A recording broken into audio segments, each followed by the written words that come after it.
ಸಂಸ್ಥೆ ಅಖಿಲ ಕರ್ನಾಟಕ ರಾಜ್ಯ ವಿದ್ಯಾರ್ಥಿ ಸಂಘಟನೆಯಿಂದ ಎಲ್ಲ ಮಾಧ್ಯಮ ಮಿತ್ರರಿಗೆ ಧನ್ಯವಾದ ತಿಳಿಸ್ತಾ ಇವತ್ತಿನ ಮಾಧ್ಯಮ ಪತ್ರಿಕಾಗೋಷ್ಠಿ ಮೂಲ ಉದ್ದೇಶ ನಮ್ಮ ರಾಜ್ಯದಲ್ಲಿರುವ 2,43,000 ಇಲಾಖೆಯಿಂದ 2,84,000 ಖಾಲಿ ಹುದ್ದೆಗಳನ್ನು ಈ ಕೂಡಲೇ ಭರ್ತಿ ಮಾಡಬೇಕು. ಈ ಒಂದು ಬಜೆಟಲ್ಲಿ ಕೂಡ ನಾವು ಧಾರವಾಡದಲ್ಲಿ ಹೋರಾಟ ಮಾಡಿದ ನಂತರ 54,432 ಹುದ್ದೆಗಳನ್ನು 1 ತಿಂಗಳೊಳಗಡೆ ಭರ್ತಿ ಮಾಡ್ತೀನಿ ಅಂತ ಹೇಳಿದ್ರು. 1 ತಿಂಗಳಾದರೂ ಕೂಡ ಇವಾಗ ಇಲ್ಲಿವರೆಗೂ ನೋಟಿಫಿಕೇಶನ್ಸ್ ಬಗ್ಗೆ ರಾಜ್ಯ ಸರ್ಕಾರ ಮಾತಾಡ್ತಾ ಇಲ್ಲ. ಮತ್ತು ಈ ಕೂಡಲೇ 56,432 ಹುದ್ದೆಗಳನ್ನು ಭರ್ತಿ ಮಾಡೋದ್ರ ಜೊತೆಲಿ ಇನ್ನೂ 50,000 ಹುದ್ದೆಗಳನ್ನು ಇವರು ಫೈನಾನ್ಷಿಯಲ್ ಡಿಪಾರ್ಟ್ಮೆಂಟಿಂದ ಅಪ್ರೂವಲ್ ಆಗಿ ಕನಿಷ್ಠ ಕಾಂಗ್ರೆಸ್ ಸರ್ಕಾರ ಪ್ರಣಾಳಿಕೆಯಲ್ಲಿ 1 ವರ್ಷದಲ್ಲಿ 1 ಲಕ್ಷ ವೇಕೆನ್ಸಿ ಫಿಲ್ ಮಾಡ್ತೀನಿ ಅಂತ ಹೇಳಿದ್ರು. ಈಗ 3 ವರ್ಷದಲ್ಲಿ 5,000 ವೇಕೆನ್ಸಿ ಫಿಲ್ ಆಗಿಲ್ಲ. ಅಟ್ಲೀಸ್ಟ್ 4 ವರ್ಷದಲ್ಲಾದರೂ ಇವರು 1 ಲಕ್ಷ ವೇಕೆನ್ಸಿ ಫಿಲ್ ಮಾಡಲಿ ಅಂತ ಹೇಳ್ಬಿಟ್ಟು ಈ ಒಂದು ಹೋರಾಟ ಮಾಡ್ತಾ ಇರೋಂಥದ್ದು. ಮತ್ತು ಇದ್ರ ಜೊತೆಯಲ್ಲಿ KPSCಯಲ್ಲಿ ಏನು ಪ್ರತಿಯೊಂದು ಎಕ್ಸಾಮ್ಸು KS ಇರ್ಬೋದು, PDO ಇರ್ಬೋದು, AE JE ಎಲ್ಲ ಎಕ್ಸಾಮ್ಸಲ್ಲೂ ಹಗರಣ ಆಗಿದೆ ಪ್ರತಿಯೊಂದು ಹಂತದಲ್ಲೂ. ಈಗ KS ಎಕ್ಸಾಮಲ್ಲಿ ಒಂದೇ ರೂಮಲ್ಲಿ 10-15 ಜನ ಮೇನ್ಸ್ ಸೆಲೆಕ್ಟ್ ಆಗಿದ್ದಾರೆ. ಅಂದರೆ ಪಕ್ಕದಲ್ಲಿ ಕುತ್ಕೊಂಡು ಬರೆದ್ರೂ ಎಕ್ಸಾಮ್ ಪಾಸ್ ಆಗಲ್ಲ ಅಂತ ಒಂದು ಇದರಲ್ಲಿ KS mains question answer sheet ಬಂಡಲ್ನ ಆಚೆ ತಗೊಂಬಂದು ಲಾಡ್ಜಲ್ಲಿ ಕುತ್ಕೊಂಡು ತೊಗೊಂಡೋಗಿ ವಾಪಸ್ಸಲ್ಲೇ ಇಟ್ಟಿರೋಂಥದ್ದು. KS ಪ್ರಿಲಿಮ್ಸ್ OMR ಶೀಟ್ಸ್ನ ಇವರು ತೊಗೊಂಬಂದು ಆಚೆ ಫಿಲ್ ಮಾಡಿ ತೊಗೊಂಡು ವಾಪಸ್ಸು, ಅಂದರೆ ಸೇಮ್ ಕ್ಯಾಂಡಿಡೇಟ್ ಕಡೆನೇ ಫಿಲ್ ಮಾಡಿಸಿರೋಂಥದ್ದು ನಾವು ಕಣ್ಮುಂದೆ ನೋಡ್ತಾ ಇದ್ದೀವಿ. PDOದಲ್ಲಿ ಎಕ್ಸಾಮ್ಸಲ್ಲಿ ಇಲ್ಲಿ KAದಲ್ಲಿ 25-30 ಮಾರ್ಕ್ಸ್ ತೊಗೊಳಕ್ಕಾಗಲ್ಲ ಔಟ್ ಆಫ್ 200 ಮಾರ್ಕ್ಸ್ಗೆ. ಇಲ್ಲಿ KPSCಯಲ್ಲಿ 160, 170, 200 ಮಾರ್ಕ್ಸ್ಗೆ ಟಾಪರ್ ಇವರೇ ಇರ್ತಾರೆ. ಅಂದರೆ ಇಷ್ಟು ಹಗರಣ ಆಗ್ತಿದೆ ಪ್ರತಿಯೊಂದು ಎಕ್ಸಾಮ್ಸಲ್ಲೂ. ಇದನ್ನು ಈ ಕೂಡಲೇ CBI ತನಿಖೆ ಮಾಡಬೇಕು KPSCಯಲ್ಲಿ. ಮತ್ತು ಇನ್ನು ಮುಂದೆ ಆಗಂತ ಯಾವುದೇ ಎಕ್ಸಾಮ್ಸ್ ಇರ್ಬೋದು KPSCಗೆ ಒಂದು ನೋಟಿಫಿಕೇಶನ್ಸ್ ಕೊಡಬಾರ್ದು, ಎಲ್ಲ KE ಮುಖಾಂತರ ಎಕ್ಸಾಮ್ಸ್ ಕಂಡಕ್ಟ್ ಮಾಡಬೇಕು. ಇದ್ರ ಜೊತೆಲಿ ಏನು ನಾವು ಪ್ರಬುದ್ಧ ಅಕಾಡೆಮಿಯಲ್ಲಿ 500 ಜನಕ್ಕೆ ಸ್ಟೇ ಫಂಡ್ ಕೊಡಬೇಕಾಗಿರೋಂಥದ್ದು ಅದನ್ನು ಕೂಡ ಇಲ್ಲಿವರೆಗೂ ಕೊಟ್ಟಿಲ್ಲ. ಸಮಾಜ ಕಲ್ಯಾಣ ಇಲಾಖೆಯಿಂದ ಮತ್ತು KKRDB ಎರಡೂ ಕಂಬೈನ್ ಆಗಿ ನೋಟಿಫಿಕೇಶನ್ ಮಾಡಿದ್ರು. ನೋಟಿಫಿಕೇಶನಲ್ಲಿ 500 ಜನಕ್ಕೆ ಸ್ಟೇ ಫಂಡ್ ಕೊಡ್ತೀನಿ ಅಂತ ಹೇಳಿದ್ರು. ಆದರೆ ಇಲ್ಲಿವರೆಗೂ ಸ್ಟೇ ಫಂಡ್ ಕೊಟ್ಟಿಲ್ಲ ಅವರು. ಅಲ್ಲಿ ಹೋಗಿ ಇಲಾಖೆ ಕೇಳಿದ್ರೆ ಇಲ್ಲಿರೋಂಥ ಒಂದು ಕಮಿಷನರ್ ಆಗಿರ್ಬೋದು, JD ಇರ್ಬೋದು, ಒಂದು ಲೆಟ್ರ್ ಕೂಡ ಬರ್ದಿಲ್ಲ ಇವರಿಗೆ. ಎಷ್ಟು ನಿರ್ಲಕ್ಷ್ಯ ತೋರಿಸ್ತಿದ್ದಾರೆ ಅಂತಂದರೆ ಇವರು ಒಂದು ಬುಕ್ ಫೆಸಿಲಿಟೀಸ್ ಕೊಡ್ತಿಲ್ಲ. ಅಲ್ಲಿರೋಂಥ 500 ಜನ ಮಕ್ಕಳಿಗೆ ಸ್ಟೇ ಫಂಡು ಇವರು ಫ್ರೀ ಕೋಚಿಂಗ್ ಅಂತ ಯಾಕೆ ಮಾಡ್ತಾರೆ? ಮತ್ತು ಇವತ್ತು ಪ್ರಬುದ್ಧ ಅಕಾಡೆಮಿ 30 ಕೋಟಿ ಖರ್ಚು ಮಾಡಿದ್ದಾರೆ. ಅಲ್ಲಿ ನೋಡಿದ್ರೆ ಸೀಲಿಂಗ್ಗೆ ಇವಾಗಿನೂ ಓಪನ್ ಆಗಿನೂ 6 ತಿಂಗಳಾಗಿಲ್ಲ, ಸೀಲಿಂಗು ಬೀಳ್ತಾ ಇದೆ. ಮತ್ತು ಇಲ್ಲಿ KKRDB 5,000 ಕೋಟಿ ಅನುದಾನ ಬರುತ್ತೆ. 5,000 ಕೋಟಿ ಎಲ್ಲಿ ಹೋಗುತ್ತೆ ಅಂತ ಗೊತ್ತಾಗ್ತಾ ಇಲ್ಲ ಇವತ್ತು. ಇಲ್ಲಿ ನೋಡಿದ್ರೆ ಏನು ಡೆವಲಪ್ಮೆಂಟ್ ಇಲ್ಲ. ಒಂದು ಗೌರ್ಮೆಂಟ್ ಲೈಬ್ರರಿಗೆ ಹೋದ್ರೆ ಅಲ್ಲಿ ಕುಡಿಯೋ ನೀರು ಫೆಸಿಲಿಟೀಸ್ ಇಲ್ಲ, ಒಂದು ನ್ಯೂಸ್ ಪೇಪರ್ ಇಲ್ಲ, ಅಲ್ಲಿ ಒಂದು ಮ್ಯಾಗ್ಝಿನ್ಸ್ ಇಲ್ಲ, ಒಂದು ಚೇರ್ ಫೆಸಿಲಿಟೀಸ್ ಕರೆಕ್ಟ್ ಆಗಿಲ್ಲ. ಇದನ್ನ ನಾವು ಖಂಡಿಸಿ 500 ಜನಕ್ಕೆ ಸ್ಟೇ ಫಂಡ್ ಕೊಡಬೇಕು. ಮತ್ತು ಇದ್ರ ಜೊತೆಲಿ ಏನು ಇದು ಕಲಬುರಗಿ ಯೂನಿವರ್ಸಿಟಿಲಿ 2nd ಸೆಮ್ ಮತ್ತು 4th ಸೆಮ್ 1 ವರ್ಷ 3 ತಿಂಗಳಾಗಿದೆ ಎಕ್ಸಾಮ್ಸ್ ಕಂಡಕ್ಟ್ ಮಾಡಿ BEdದು. ಅದು ಕೂಡ ಈ ಒಂದು ವಿತಿನ್ 10 ಡೇಸ್ ಒಳಗಡೆ 10ರಿಂದ 15 ದಿನದ ಒಳಗಡೆ ಅವ್ರದ್ದು ರಿಸಲ್ಟ್ಸ್ ಬಿಡಬೇಕು. ಇದನ್ನ ಖಂಡಿಸಿ ನಾವು ಇದ್ರ ಜೊತೆಯಲ್ಲಿ ಕಲಬುರಗಿ ಭಾಗದಲ್ಲಿ ಯಾವುದೇ ಒಂದು ಇಂಡಸ್ಟ್ರಿ ಇಲ್ಲ, ಪ್ರೈವೇಟ್ ಇಂಡಸ್ಟ್ರಿ ಇಲ್ಲ, ಒಂದು ITBT ಕಂಪ್ನೀಸ್ ಇಲ್ಲ. ITBT ಕಂಪ್ನೀಸ್ ತೊಗೊಂಬರ್ಬೇಕು, ಒಂದು ಇಂಡಸ್ಟ್ರಿ ಸೆಟಪ್ ಮಾಡಬೇಕು. ಇಲ್ಲಿ ಕಾಂಪಿಟೇಟಿವ್ ಎಕ್ಸಾಮ್ಸ್ ಓದೋ ಅಂತ ಹುಡುಗರಿಗೆ ಸೆಕೆಂಡ್ ಆಪ್ಷನ್ ಅನ್ನೋದು ಇರಬೇಕು. ಈ ಕಡೆ ಎಲ್ಲ ಆಸ್ಪಿರೆಂಟ್ಸ್ ಇವತ್ತು ಯುವಕರು ಯಾಕೆ ಬರೀ ಕಾಂಪಿಟೇಟಿವ್ ಎಕ್ಸಾಮ್ಸ್ಗೆ ಹೋಗ್ತಾ ಇದ್ದಾರೆ ಅಂತಂದ್ರೆ ಇಲ್ಲಿ ಬೇರೆ ಆಪ್ಷನ್ನೇ ಇಲ್ಲ. ಒಂದು ಇಲ್ಲಿ ಗೌರ್ಮೆಂಟ್ ಕೆಲಸ ತಗೋಬೇಕು, ಒಂದು PC, PSI, PDO ಸರ್ಕಾರದಲ್ಲಿ ಯಾವುದಾದ್ರೂ ಒಂದು ಗ್ರೂಪ್ C ಹುದ್ದೆ ಆದ್ರೂ ಇಲ್ಲ ಗ್ರೂಪ್ D ಹುದ್ದೆ ಆದ್ರೂ ತಗೋಬೇಕು ಅನ್ನೋ ಒಂದು ಆಸೆ ಇರುತ್ತೆ. ಒಂದು ರಿಕ್ರೂಟ್ಮೆಂಟ್ ಮಾಡದೇ ಇರೋ ಒಂದು ಸನ್ನಿವೇಶದಲ್ಲಿ ಸೆಕೆಂಡ್ ಆಪ್ಷನ್ನು ಒಂದು ಪ್ರೈವೇಟ್ ಸೆಕ್ಟರ್ ITBT ಕಂಪ್ನೀಸ್ ಒಂದು ಇಂಡಸ್ಟ್ರಿ ಸೆಟಪ್ ಆಗಬೇಕು ಇಲ್ಲಿ.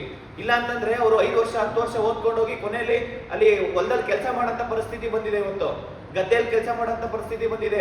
ಇವತ್ತು ಕಾಂಕ್ರೀಟ್ ಕೆಲಸ, ಬಿಲ್ಡಿಂಗ್ಗೆ ಕಾಂಕ್ರೀಟ್ ಕೆಲಸ, ಒಂದು ಬಿಲ್ಡಿಂಗ್ ಕಟ್ಟಂತ ಕೆಲಸಕ್ಕೆ ಹೋಗ್ತಾ ಇದ್ದಾರೆ, ಇವತ್ತು ಗಾರೆ ಕೆಲಸಕ್ಕೆ ಹೋಗ್ತಾ ಇದ್ದಾರೆ. ಈ ಒಂದು ಪರಿಸ್ಥಿತಿಗೆ ಸರ್ಕಾರ ತಗೊಂಡ್ಬಂದಿದೆ.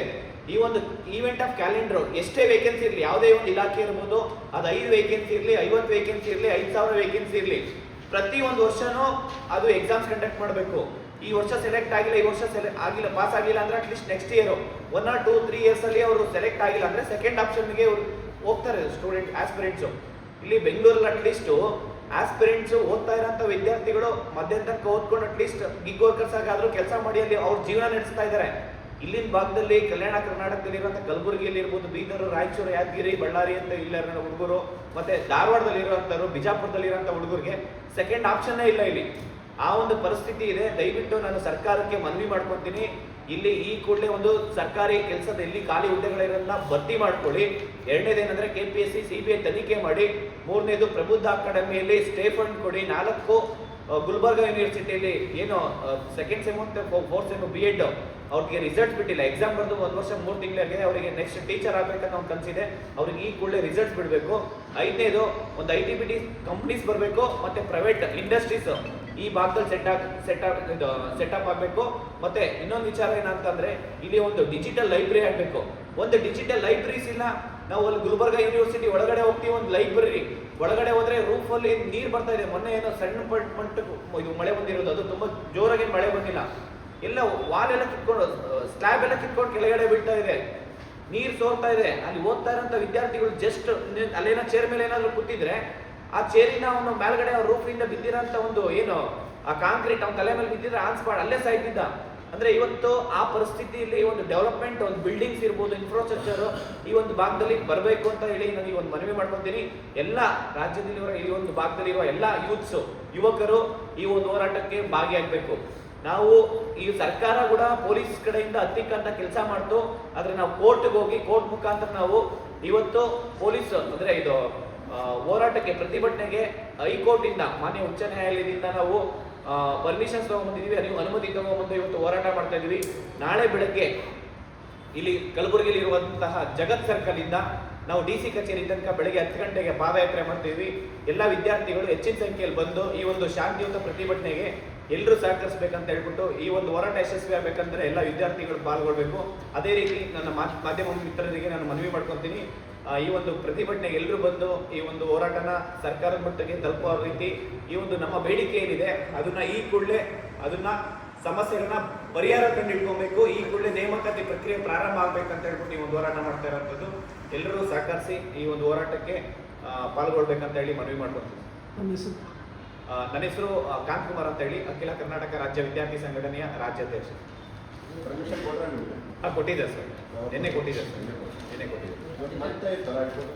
ಇಲ್ಲ ಸರ್, ಅಂದ್ರೆ ನಿನ್ನೆ ಕೊಟ್ಟಿಲ್ಲ ಅಂದ್ರೆ ಇವತ್ತು ಇರ್ತಿತ್ತು ಸರ್, ಬಟ್ ಅದನ್ನ ನಿನ್ನೆ ಪರ್ಮಿಷನ್ಸ್ ಕೊಟ್ಟಿದ್ದಾರೆ. ಅವರೇ ಪೊಲೀಸೇ ಕರೆದು ಪರ್ಮಿಷನ್ಸ್ ತಗೊಳ್ಳಿ ಅಂತ ಕೊಟ್ಟಿದ್ದಾರೆ.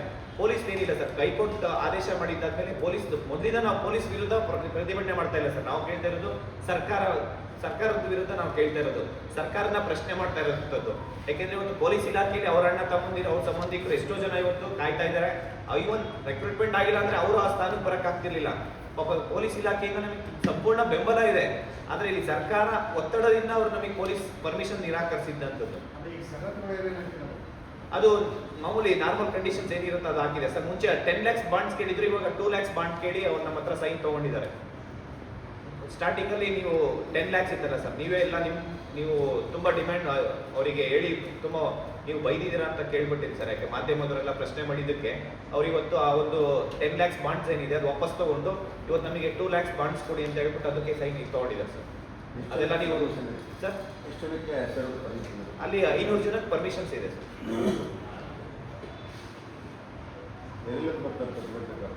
ಇಲ್ಲಿ ಮೆಜಾರಿಟಿ ಒಂದು ಭಾಗದಲ್ಲಿ ಇರೋಂಥ ಎಲ್ಲರೂ ಬರ್ತಾರೆ ಸರ್. ಬೇರೆ ಜಿಲ್ಲೆಯವರು ಬೀದರು, ರಾಯಚೂರು, ಯಾದಗಿರಿ, ಬಳ್ಳಾರಿ, ಅಂದ್ರೆ ಈ ಒಂದು ಆಸ್ಪಿರೆಂಟ್ಸ್ ಎಲ್ಲೆಲ್ಲಿ ಇದ್ದಾರೆ ಅಲ್ಲಿ ಅಷ್ಟು ಜನ ಬರ್ತಿದ್ದಾರೆ. ಅಖಿಲ ಕರ್ನಾಟಕ ರಾಜ್ಯ ವಿದ್ಯಾರ್ಥಿ ಸಂಘಟನೆ.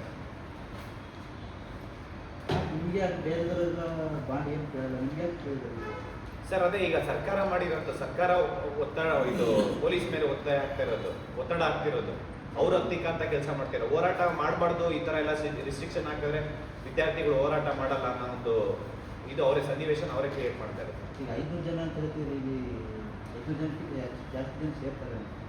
ಅವಾಗ ಇಲ್ಲಿ ಏನು ತೊಂದರೆ ಇಲ್ಲ ಸರ್. ಇಲ್ಲಿ ನಾವು ಅವ್ರು ಹೇಳಿದ 500 ರೂಪಾಯಿ ಪರೀಕ್ಷೆ ಕೊಟ್ಟಿದ್ದಾರೆ. ಕರೆಕ್ಟ್. ಹೆಚ್ಚು ಜನ ಸೇರ್ತಾರೆ. ಹೆಚ್ಚು ಜನ ನೋಡೋಣ ಸರ್, ವಿದ್ಯಾರ್ಥಿಗಳು ನಾವು 500 ಜನ ಅಂತ ನಿರೀಕ್ಷೆ ಮಾಡಿದ್ದೀವಿ, ಬಟ್ ಜಾಸ್ತಿ ಜನ ಬರ್ಬೋದಾ ಇದು ಪರ್ಮಿಷನ್ 500, ಇಲ್ಲೇ 500 ಜಾಸ್ತಿ ಜನ ಸೇರಿದ್ರೆ ಇಲ್ಲಿ ಅರೆಸ್ಟ್ಮೆಂಟ್ ಆ ಥರ ಏನು ಅರೆಸ್ಟ್ ಇಲ್ಲ ಆ ರೀತಿ ಏನು ತೊಂದರೆ ಆಗಲ್ಲ ಸರ್. ಯಾಕೆಂದ್ರೆ ನಾವು ಹೈಕೋರ್ಟ್ ಇಂದ ತಗೊಂಡಿರೋದು ಯಾವುದೇ ಹೋರಾಟ ನಾವು ಇಲ್ಲಿವರೆಗೂ ವೈಲೇಷನ್ ಮಾಡಿಲ್ಲ. ಕಾನೂನು ಅವ್ರೇನು ಪೊಲೀಸ್ ಪರ್ಮಿಷನ್ಸ್ ಕೊಟ್ಟಿಲ್ಲ ಅಂದ್ರೆ ನಾವು ಹೈಕೋರ್ಟ್ ಮುಖಾಂತರ ಹೋಗಿ ಪರ್ಮಿಷನ್ ತಗೊಂಡು ಹೋರಾಟ ಮಾಡಿರೋಂಥದ್ದು. ಮತ್ತೆ ಇಲ್ಲಿವರೆಗೂ ಯಾವುದೋ ಸ್ಟೂಡೆಂಟ್ಸು ಒಂದು ಕಲ್ಲೊಡೆ ಅಂತದ್ದು, ರೋಡ್ ಬಂದ್ ಮಾಡಿರೋಂಥದ್ದು ಅದೆಲ್ಲ ಏನು ಮಾಡಿಲ್ಲ. ಯಾಕೆಂದ್ರೆ ಶಾಂತಿಯುತ ಪ್ರತಿಭಟನೆ ಮಾಡ್ತಾ ಇರೋಂಥದ್ದು. ಇಲ್ಲಿವರೆಗೂ ಯಾವುದು ಪಬ್ಲಿಕ್ ಹಾನಿ ಮಾಡಿಲ್ಲ ಸರ್, ಯಾರಿಗೂ ತೊಂದರೆ ಆಗಂತ ಕೆಲಸ ಮಾಡಿಲ್ಲ. ಪಬ್ಲಿಕ್ ಯಾವುದೇ ಬಿಲ್ಡಿಂಗ್ ಇರ್ಬೋದು, ಬಸ್ ಹೊಡೆದಿರೋಂಥ ಘಟನೆ ನಮ್ಮ ಕರ್ನಾಟಕದಲ್ಲಿ ನಾವು ಮಾಡಿರೋವಂಥ ಹೋರಾಟ ಯಾವುದೂ ಆಗಿಲ್ಲ. ನಮ್ಮ ಹೋರಾಟ ಸರ್ಕಾರ ಎಚ್ಚೆತ್ತುಕೊಂಡು ತುಂಬ ತುಂಬ ಡಿಲೇ ಆಗ್ತಾ ಇರೋಂಥ ಒಂದು ಕೆಲಸನ ಆದಷ್ಟು ಬೇಗ ಮಾಡೋದಕ್ಕೆ ನಾವು ಮಾಡ್ತಾ ಇರೋಂಥದ್ದು. ಸ್ಟಾರ್ಟಿಂಗಲ್ಲಿ ನಿಮ್ಮ ಸಂಘಟನೆಗೆ ಇವರು ಕಾಂಗ್ರೆಸ್ ಮುಖಂಡರುಗಳು ಬೆಂಬಲ ಕೊಟ್ಟಿದ್ದರು, ಅವರೇನು ನಿಮಗೆ ನೀವು ಬೆಂಬಲ ಕೊಟ್ಟಿದ್ದಾರೆ ಸರ್? ಕಾಂಗ್ರೆಸ್ PSI ಹೋರಾಟ ಮಾಡಿದಾಗ ಅವರೆಲ್ಲ ನಮ್ಮ ಜೊತೆ ನರಸಿಂಹಮೂರ್ತಿ ಎಸ್ ಸರ್. ಅಲ್ಲ ಅವರೇಂತಲ್ಲ ಸರ್, ಈಗ ಪ್ರಿಯಾಂಕ್ ಖರ್ಗೆ ಸರ್ ಕೂಡ ನಮ್ಮ ಜೊತೆ ಇದ್ದು PSI ಸ್ಕ್ಯಾಮ್ ಆದಾಗೆಲ್ಲ ಅವರೆಲ್ಲ ನಮ್ಮ ಜೊತೆ ಹೋರಾಟ ಮಾಡಿದ್ರು.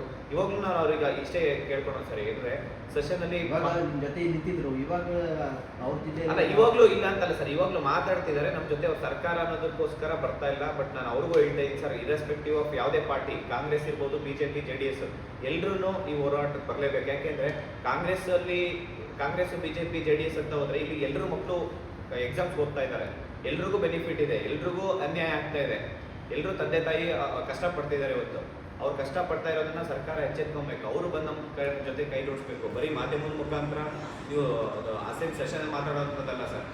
ಇವತ್ತು ಒಂದ್ಸತಿ ಸೆಷನ್ ಮಾತಾಡ್ತಾರೆ, ಮತ್ತೆ 4 ತಿಂಗಳಲ್ಲಿ ಒಂದ್ಸತಿ ಮಾತಾಡೋಂಥದ್ದಲ್ಲ ಅದು. ಇದು ಎವ್ರಿ ಡೇ ವಿದ್ಯಾರ್ಥಿಗಳ ಪರವಾಗಿ ನಿಂತ್ಕೋಬೇಕಂತ ಹೇಳ್ಬಿಟ್ಟು ನಾನು ಮನವಿ ಮಾಡ್ಕೊಳ್ತೀನಿ ಸರ್.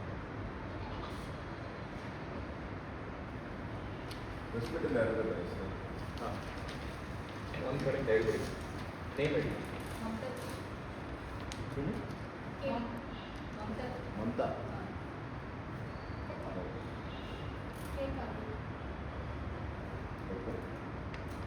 ಜೋರಾಗಿ.